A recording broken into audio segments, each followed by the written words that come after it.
us. Topping today's headlines, impacts from Tropical Storm Debbie continue. A code red issued for people living along the Edisto River in Bamberg. County leaders strongly urging them to evacuate as water levels may continue to rise. School is back in session. I'm going to get my words right here, y'all. It is Friday. Today, students at Augusta University spent time saying goodbye to summer and hello to their first year college experience with move-in day. We hear from students on their expectations and goals for their higher education. A pinning ceremony took place at Aiken Tech for the School of Health Sciences. More than 60 summer graduates getting recognized for their hard work and dedication. School leaders say everyone in the graduating class has accepted a job prior to the ceremony. We'll have these stories and more coming up at 6, but first, coverage you can count on continues with a closer look at damage caused by Tropical Storm Debbie. It's expected to cost millions of dollars, and multiple communities in Georgia are going to need help from the state. Today, Georgia Governor Brian Kemp was in the Coastal Empire area for a first-hand look at the destruction. Nakaya Harris takes us there. Many communities across the Coastal Empire are picking up the pieces after Tropical Storm Debbie dumped tons of water in the Coastal Empire. Georgia Governor Brian Kemp says the storm is behind us, but the road to recovery lies ahead. We're going to recover from this. I know it's tough for some people right now, but we are going to recover. Governor Kemp, state-elected leaders in emergency management participating in a coastal helicopter tour to assess the damage caused by Tropical Storm Debbie. There's a lot of water on the ground. And I think, a picture does not do justice what people are dealing with when you look at an area that was flooded and has thankfully receded a little bit, and the damage that was caused in those homes. That's a miserable experience for people to go through. Director of Georgia Emergency Management and Homeland Security, James Stallings, recapping the impacts of the tropical storm and commending the response from state, local, and private levels. So far, there have been 28 people that have been rescued by state agencies across the state due to Debbie. Tragically, one death when a tree fell on a home in Moultrie, Georgia. By executing the state of emergency, as he mentioned, it allowed us to immediately go to a level 1 activation. Currently, our state operation is at a level 2 where we're monitoring, but we're trying to get out on the field more. We've reached that point in the disaster where response is beginning to wane, and we're going to move quickly into recovery. According to the state, there has been 8 dam breaches. 4 of those are in Bullitt County. There is one state route closed in Tattnall County and other roadways such as US 17 at the Bryan and Chatham County line. Governor Kemp says the Department of Transportation is inspecting over 118 bridges. We also have one in Bullitt County that's going to take extensive repairs, so we'll continue to work on getting that fixed as quickly as possible. We'll be with the communities like this one in support until that recovery is complete. Governor Kemp plans to extend the state of emergency until August 15th. In the aftermath of Debbie, a family in South Carolina discovers their entire home is gone. Ryan Fisher and Alicia Boshin lived on their houseboat in the Little River for 3 years, withstanding multiple hurricanes and tropical storms.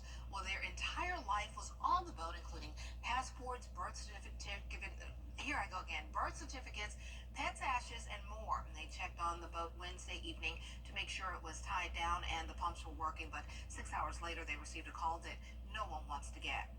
Because I just watched my entire life just go down, like my home, everything that I had, everything that I owned, it's now gone. I don't know how to feel about that.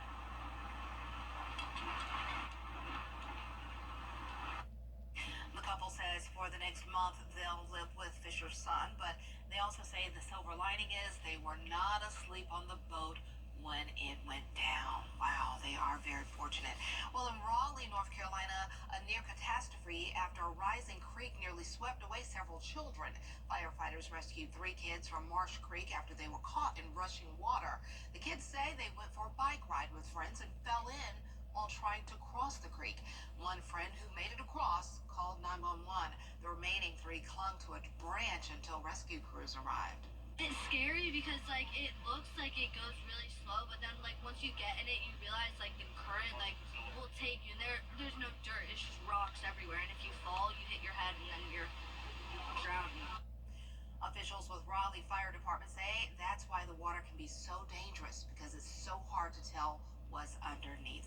everywhere. Time now for a look at our weather with Chief Meteorologist Jennifer Trottin. We were just talking a minute ago. It's Friday. We're flubbing. we're making it through, but we're so glad to be here with you. And we are glad that we aren't dealing with Debbie right now in this area, but some people are still dealing with it. Yeah, that's exactly right. Really, the entire East Coast, from the Florida Peninsula all the way up to Canada, is dealing with impacts from Debbie. That's where it is right now. It's actually all the way up there in Canada. So thank goodness for them. It is picking up that speed. Of course, for us, it sat over us for a few days, moving very, very slowly, and that's why we're now dealing with flooding issues even after the fact that Debbie is now gone. But right now, luckily, we're not seeing too much rainfall on top of what we already had. We do have a heavy shower, though, right around Augusta. This also just came through Martinez. North Augusta still has some heavy rain around it and headed towards the south side of Augusta. And Bamberg County also had a heavy shower just around an hour ago. Thank goodness that has now moved out. However, Bamberg County is left with that aerial flood warning that we were talking about. Remember, residents of this area, the Edisto River Basin from Embry Road down to the Colleton County line, are urged to evacuate because of dangerous flooding. So notice Bamberg County did pick up on around a half to even 3/4 of an inch of rain from that shower that came through around an hour ago. It is possible we'll continue to see more showers and storms the rest of this evening, but luckily we are done with it for the most part. However, the Savannah River around Allendale and Screven County, the border of those two counties, also dealing with moderate flooding as those river levels are higher than normal. Our Terry Lambert Hyundai Skyview cam just showed the rain come down. Now it's drying out here at Wellstar MCG Health. It is very wet outside, though. Temperatures are hot. We are sitting in the low 90s. 93 in Augusta, 96 in Lincolnton and Crawfordville, with a heat advisory in effect for our western counties. That heat index up to 107 degrees today. Coming up, I'll have more details on your hot and humid forecast, but back to you, Dee. All right, thanks so much. We'll see you then. On the West Coast, California's largest wildfire so far this year is still growing. The Park Fire was has burned more than 667 square miles. It started July 24th in Northern California. A man has been arrested and charged. He's accused of starting the fire by pushing a burning car into a gully. Fire officials say the Park Fire is 34% contained, but the heat and low humidity levels are helping the fire grow. Now on to national news. President Biden and other world leaders. Our Hall of Famer Juan Chichi Rodriguez has passed away at the age of 88. He was one of my favorite golfers. He rose from humble beginnings in Puerto Rico and had a long career. He was known for his antics on the green, such as his sword celebration after sinking birdie putts. He won 8 times on the PGA Tour and dominated the early years of the Senior Tour, now called the PGA Tour Champions. He was the first from Puerto Rico to make it into the Golf Hall of Fame. He died Thursday evening at 88 years old.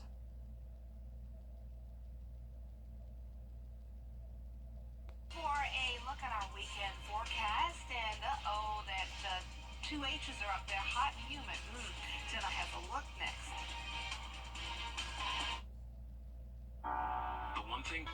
The WJBF Live Viper 6 Skyview Network is sponsored by Terry Lambert Hyundai. Low prices, big selection, and committed to quality customer service. Now, your most accurate forecast with WJBF Live Viper 6. Well, thank goodness, not a lot of rain right now on Live Viper 6. The majority of the CSRA is nice and dry, but we do still have a shower that's been lingering for quite some time now over Richmond and Aiken County. Some light rain right around Beach Island now, just moved out in North Augusta, and still around downtown Augusta. Now let's shift gears and go down to Bamberg County. That's, of course, where all of our attention is focused, as we do have that aerial flood warning, but luckily no rain in the county anymore. We did have a shower come through that dropped an additional 1/2 inch to 3/4 of an inch of rain. And of course, once again, we want to emphasize the code red that was issued for Bamberg County. It is encouraged that residents evacuate if you are around Embry Road down to the Colleton County line. This is the Edisto River Basin area in Bamberg County, dealing with severe flooding. Now, as for Debbie, it is a ways away from us now. The central pressure is getting higher, the winds are getting weaker, and you can see it is still bringing a lot of rain, though, anywhere from the northeast all the way up into Canada. But for us, we no longer have any impacts from Debbie, just of course the flooding that we're still dealing with. Now we have a cold front over the area, and that's what's bringing that one shower in Augusta. But you can see the sun is out. Terry Lambert Hyundai Skyview cam from Wellstar MCG Health. The heat and humidity is also back on, so we had a bit of a relief over the last few days from Debbie. Temperatures were much cooler.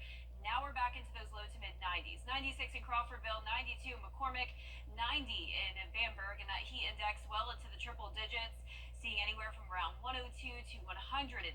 That's the feels like temperature now in Allendale and Sylvania. Tomorrow will be another hot day, so stay hydrated when you're out and about enjoying your weekend. Plenty of sunshine though for the first half of the day, and then possible afternoon showers and storms. Heat index back to around 106 tomorrow, 105 for Sunday, and then we start to see some relief again on Monday. Those temperatures dropping into the low 90s. Heat index a little bit more tolerable. So for the rest of tonight, overall mostly dry, spotty showers and storms. And then as we go into tomorrow morning, a dry start to the day, good amount of sunshine as I mentioned, and then by the afternoon, that's when we'll see a few more cells starting to pop up. Not expecting severe flooding or severe storms or any additional flooding issues. A dry start to your Sunday morning as well, a little bit more cloud cover throughout the day, and a slightly higher chance of rain Sunday afternoon into the evening. Now you may have heard there is another disturbance that we're watching. This has a 60% chance of development, likely will become our next depression, and then could eventually be a named storm, which would be Ernesto. Now here's the steering patterns. This is very crucial when it comes to our potential impacts. Of course, we have the Bermuda high set up to our east, and it's looking like we will have a dip in the jet stream over the eastern seaboard, and that will sort of just steer the storm out to sea. However, the latest model runs are taking it a little bit more west, so that could bring some potential impacts to us, but this would be next weekend into the following week, so we will keep you updated on that. The 10-day forecast showing no more alert days, but remember, it will still be hot and humid with some chances of rain, and we'll be right back.